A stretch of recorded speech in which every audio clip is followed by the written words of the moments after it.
Well, welcome to my home. This is really exciting to have you here, and hopefully you're going to just pour yourself a cup of tea and enjoy a few moments with me.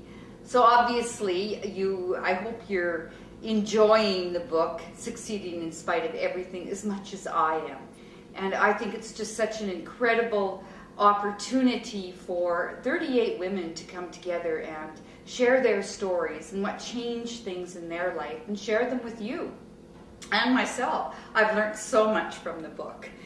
So my chapter is called All Your Issues Are in Your Tissues.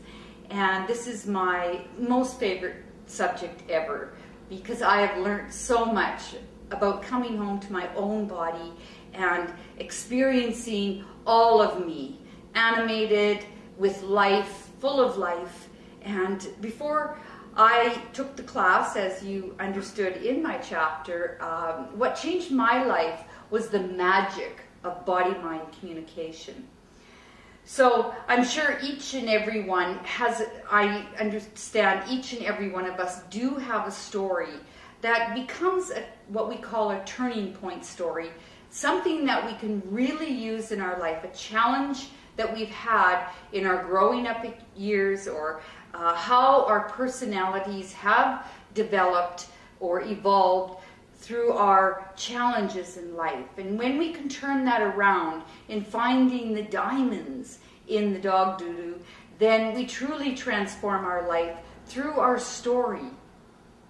So I believe our body is a walking autobiography of our life. And mine was really something that happened in grade 2, as I shared with you, about getting a strap because I was wrongfully accused of cheating in a spelling test. And I even decided to show you that beautiful little girl that I talk about, that vulnerable, innocent side of myself. And I'm just going to show it to you a little bit closer up. And that's her, and that's me in grade 2. And I look back at that, and I look at my own twinkle in my eyes, and where did I lose that after I'd gotten that strap? And what I had become of me through that experience of, since then I'd always hated English. And I became a tomboy, and we moved into a two-room, we were in a two-room school, and we moved into a bigger community where I was put at the back of the class because I couldn't spell. And it was all stemming from that one experience.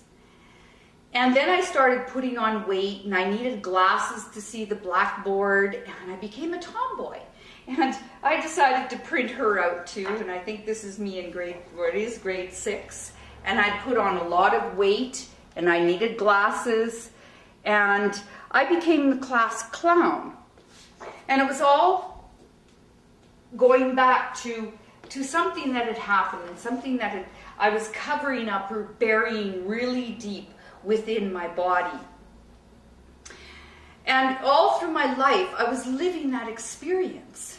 And I could run a restaurant and blues bar, very successful for 14 years, but never once would I take my stage. Never once would I do any correspondence. I hired people to do that. And I was terrified of public speaking.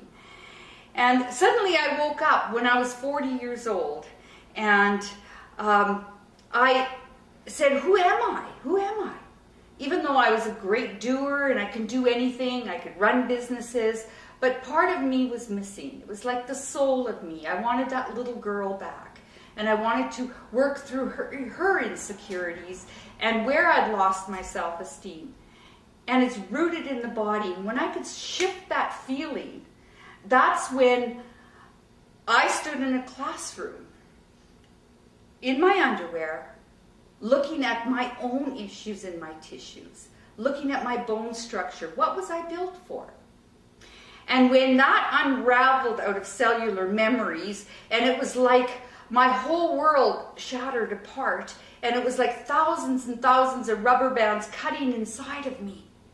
And this huge weight lifted off of me, and I found freedom inside me, in my body, not what I was thinking. I had processed it mentally, but not physically. And when you want to work at the depth of who you are, when I could do it physically, I found a new part of myself, a part that could shine and take all of those experiences and bring me who I am today. And now you can't even get me off the stage. I love public speaking, and I love teaching. I love interacting with people because my insecurities aren't surfacing anymore. I've worked through them. I let them go. I am perfect just the way I am. And hopefully through this book and through my chapter, you will take the time to see and to do an inner reflection of what's happened in your life and how you can change it and where you've stored it in the body. So once again, reread my chapter if you like. Enjoy the book. It's transformational. And in my next video, I'm going to talk about the changes that have occurred in so many people, and with living proof in photographs, in how to bring more balance in your life. How do you actually do a bookmark of who you are and really, truly look at your beautiful gifts within you.